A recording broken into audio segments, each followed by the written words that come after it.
On this episode of ResiWeek, we talk Control4's PCNA network training, Nest is debuting the Hello and Secure, and CEDIA's 2017 hits new milestones. All this and more on this episode of ResiWeek. The network for the AV industry. What are you listening to? This is AV. This is AVNation. This is AVNation. Support for AVNation is brought to you by Utalogy and by Kramer, AV Beyond the Box. This is ResiWeek episode 86, Failed the First Time. This is ResiWeek. Welcome to ResiWeek. This is your weekly wrap-up of all the latest news and stories for the residential AV industry. I'm your host, Matt D. Scott for AVNation.tv, and I'm pleased to be joined by Heather Sidorowicz. She is the president of Southtown AV, also a fellow nominee for the CEDIA Board of Directors. So if you haven't voted yet, vote for CEDIA. She's a good friend of ours. Vote for me too if you can, but whatever. How are you, Heather? I'm living the dream over here, Matt. How are you? I'm doing great. Thank you for being here. And last but not least, we have Jeremy Glowacki. He is the senior editor of Residential Systems. How are you, sir? I'm doing well, and don't vote for me because I'm not running for the CEDIA board. No. Nothing against the CEDIA board. I just happen to not be the one. I'm the one not running for Remain the board. impartial. You're an impartial judge. Be subjective. Love it. All right, ladies and gentlemen, let's kick this right off. This comes to us from Residential Systems. I'm going to do my best to screen share today. Control4 PCNA is going to train IP network installers. This was announced just after CEDIA that Control4 has a new certified network administration or administrator program that is going to hopefully teach the CEDIA channel a lot more about networking than maybe they've known in the past.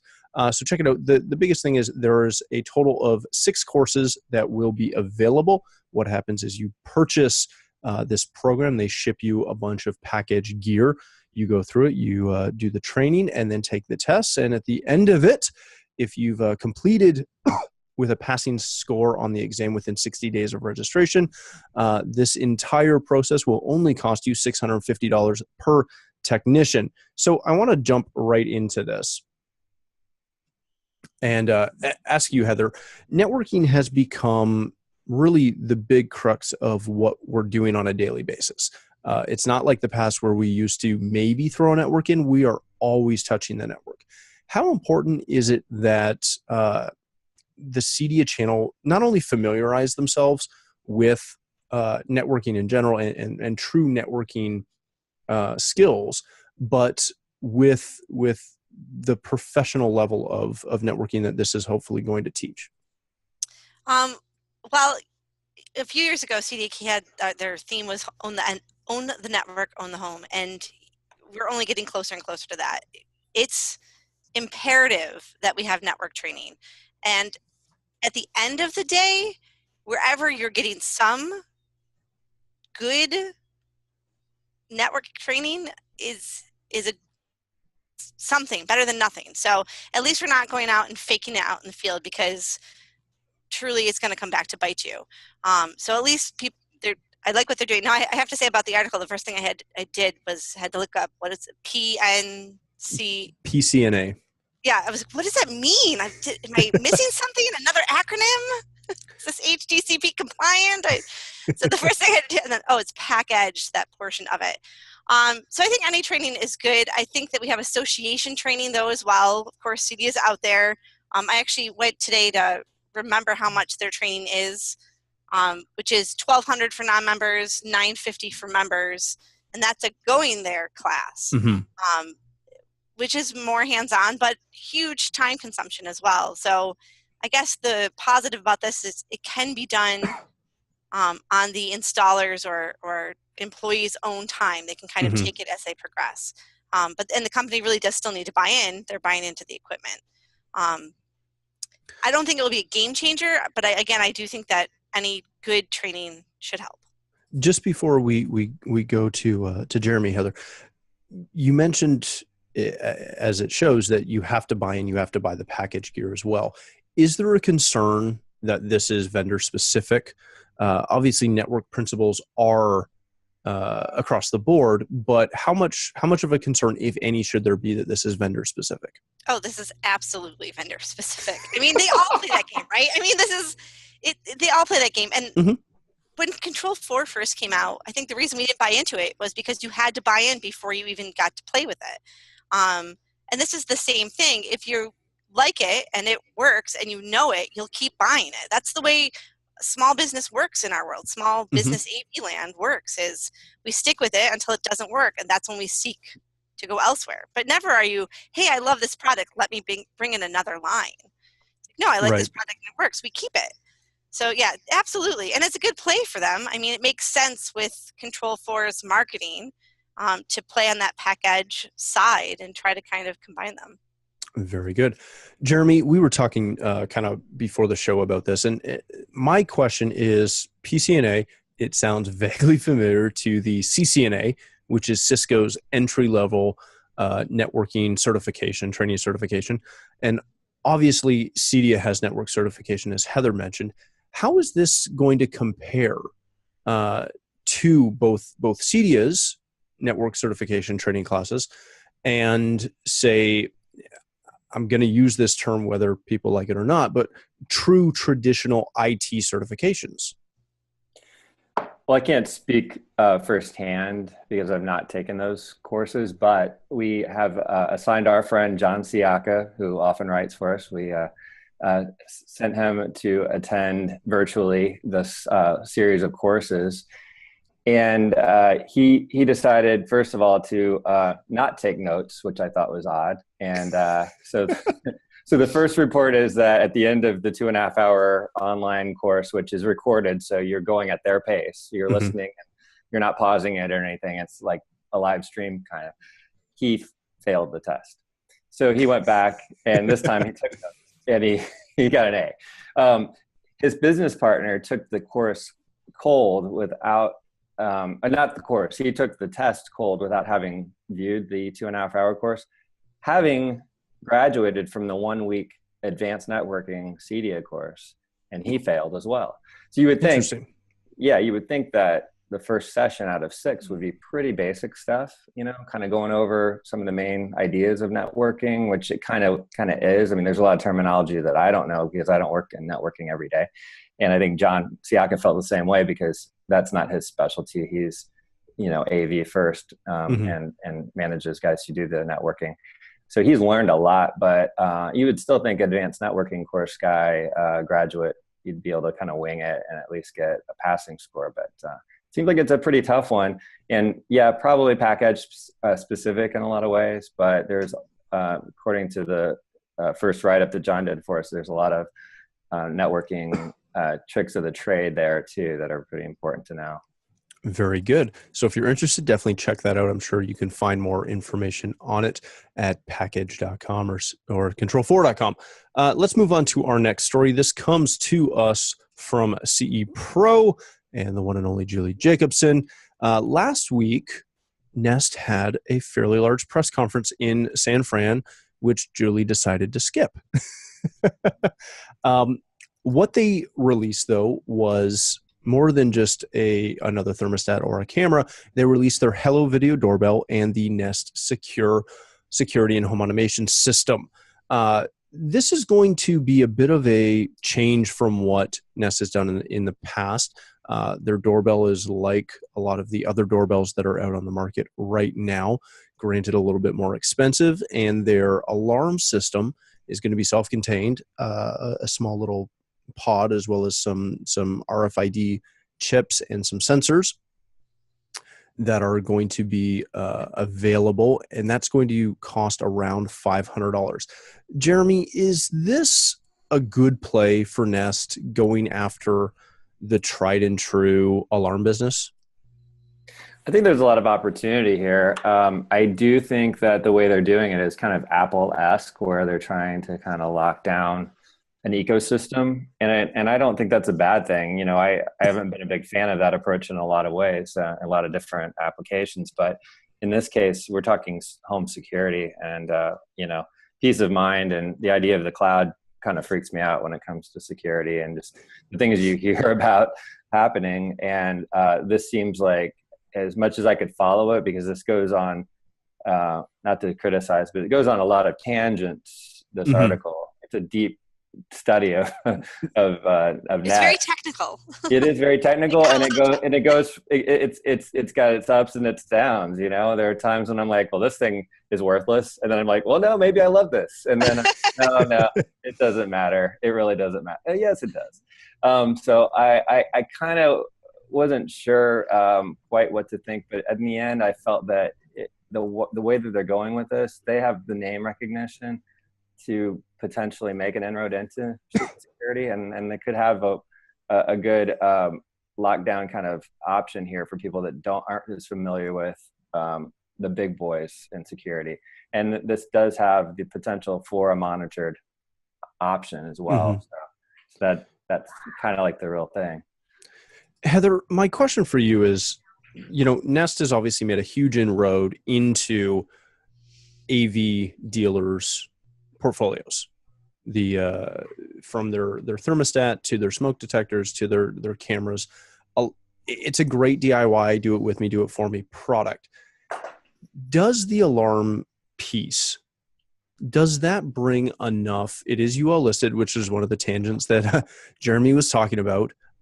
That's obviously a huge deal when it comes to commercial alarm systems and small business alarm systems and using your alarm system for an insurance rebate and things like that. But is this a strong enough play to go after, say, a company like yourself that may use Honeywell or DSC or Paradox or any of the traditional alarm companies? Is this a strong enough play to make you either reconsider getting into security and alarms, or to even consider offering it beside your existing, let alone as a replacement? Well, I'm all for a good shakeup, which is what this could potentially be.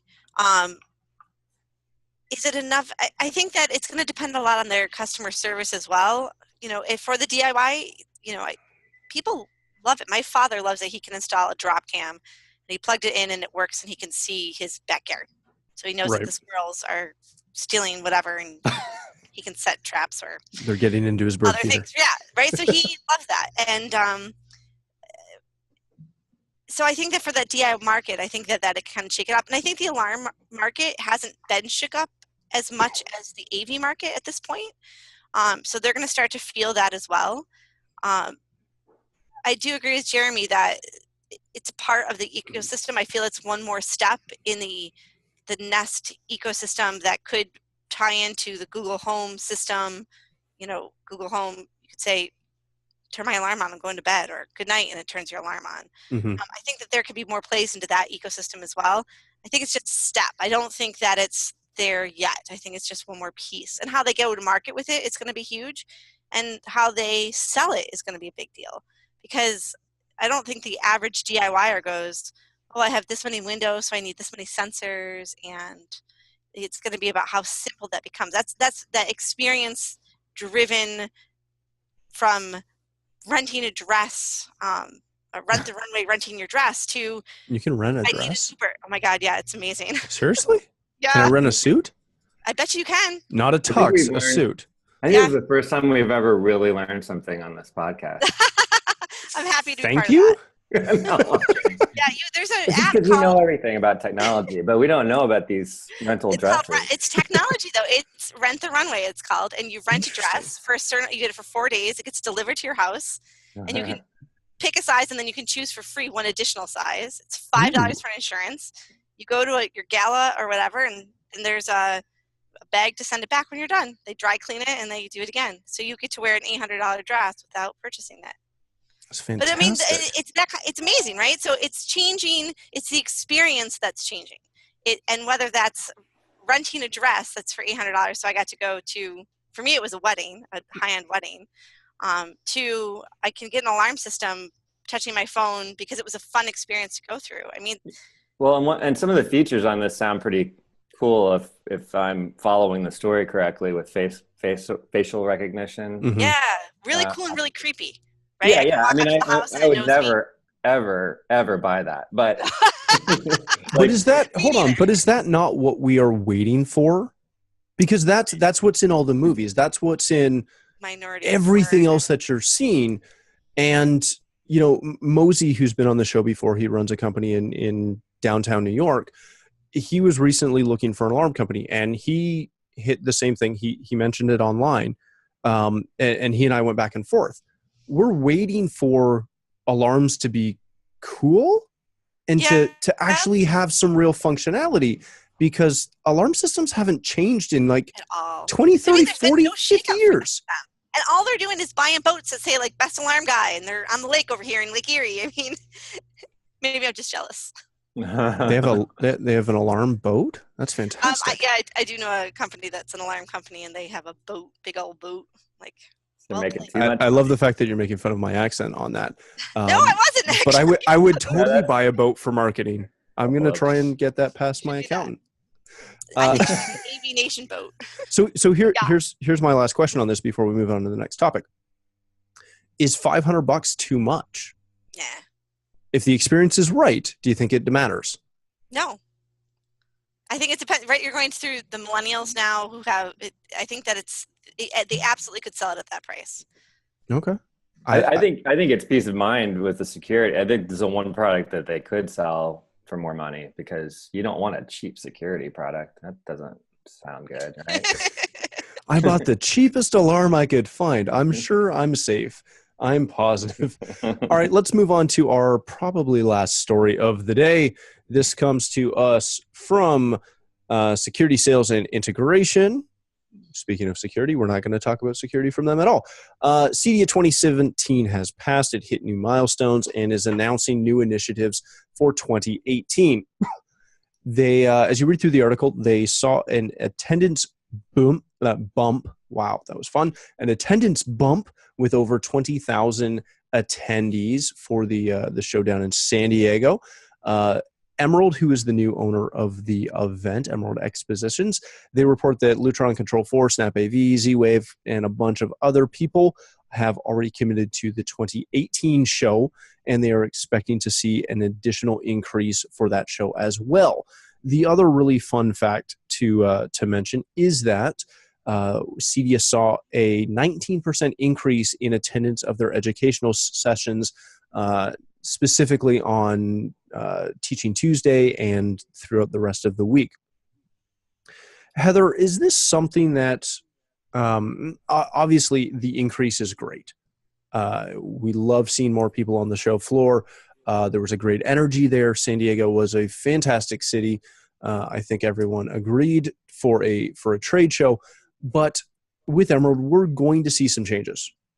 We're going to see some, hopefully, new vendors, some new exhibitors at the show, hopefully drawing from their construction, their design side, as well as their kitchen and bath side. They have some great new initiatives.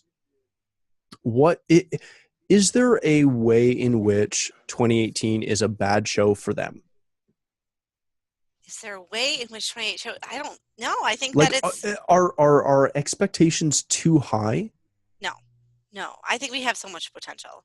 I like their ideas. They're going to have the tech bites, so that they're going to be almost a competition to do 5-minute slots.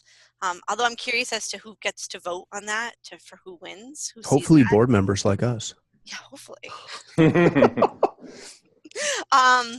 But I do, and I kind of like the idea of bringing some of the kitchen and bath and washer and dryer in, not to the point of CES where it's above and beyond, it's just too much. But I mean, how great would it be if we could have a home of the future built with these other vendors, where we started, actually, this is a crazy one, talking to each other and learning from each other versus being one ecosystem that doesn't speak with another one. You can't make me.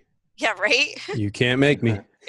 That's one of the things that I get out of CES. I like those appliance stops, like LG and Samsung and those companies, to see what kind of connected ideas they're coming up with. I mean, we've been talking about the same, weird ideas for a long time of how your refrigerator is going to tell you need to buy more milk, but there's always some little twist on it with the IoT, and to have that actually at CEDIA and not have to go to CES, I mean, I I think that there's a lot of potential. I don't see, other than more of the crazy natural disaster nonsense, which we got through another one this year right before the show with a major market being affected. It still was a positive uptick in attendance. Everyone thought the worst because, Houston's a great market for this industry. But it felt like a very busy show, and the energy of the technology was great. And I think there's always new stories to tell. Vendors are on board now. Video companies are backing things. Well, and when you look at the fact that so many of those video companies like LG and Samsung and Panasonic and the like, they're also the smart appliance makers.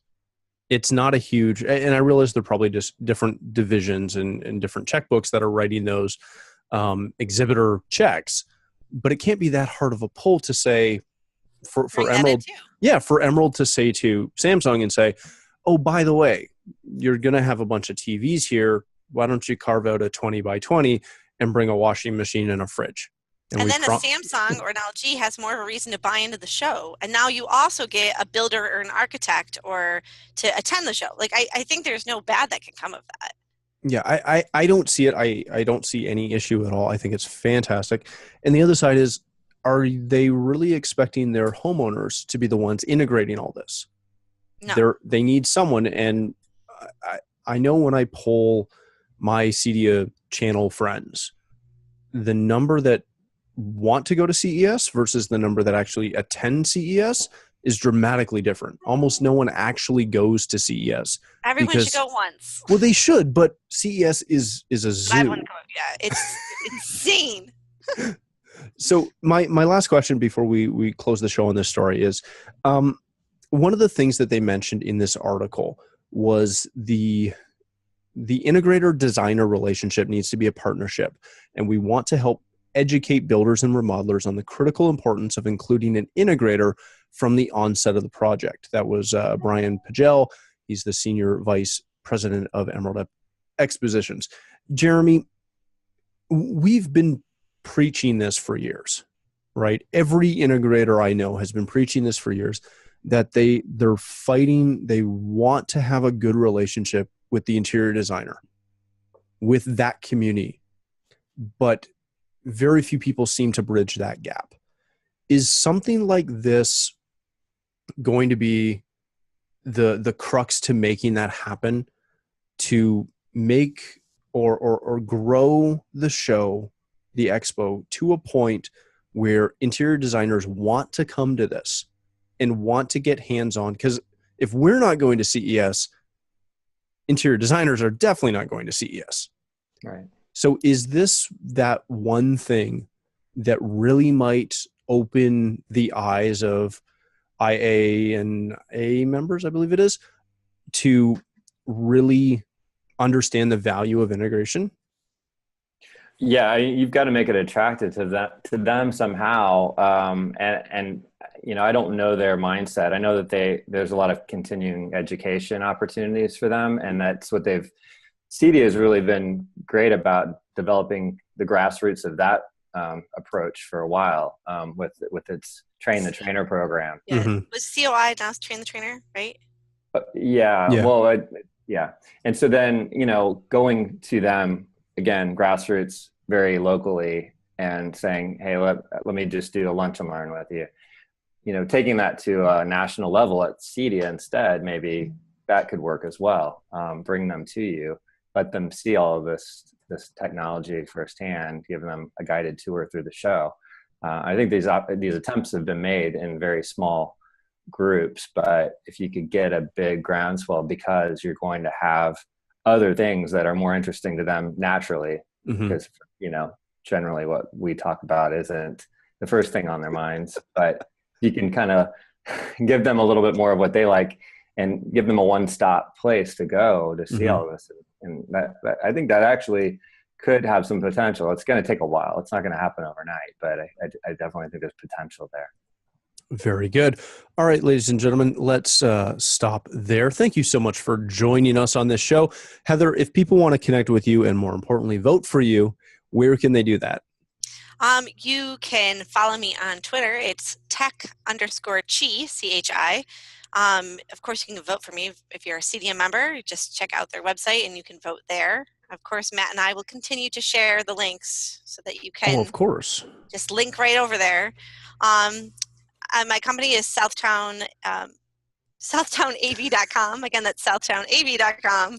Or just Google me. You'll find me somewhere. Very good. Thanks for being here, and definitely vote for Heather. She would be a great addition to the CEDIA board. Jeremy, thanks for joining us again. Where can people connect with you? On Twitter at ResiSys, that's SYS on the end, and residentialsystems.com, and you can find my email address there. Excellent. Thanks again, ladies and gentlemen, for joining us. For myself, if you'd like to follow me, you can find me on Twitter at Matt D. Scott and every other social platform. But more importantly, please take a moment to stop by AVNation.tv. You'll find this show as well as a wide variety of our other shows with all the verticals that we cover. When you visit the website, please take a moment to check out our underwriters. We're extremely thankful for their support and ask that you support them as well. Thanks again for watching. If you get a chance, vote for Heather and myself, as we mentioned, for the CEDIA Board of Directors. But again, thanks so much. Visit AVNation.tv, and thanks for joining us. That's all the time we have for this episode of ResiWeek.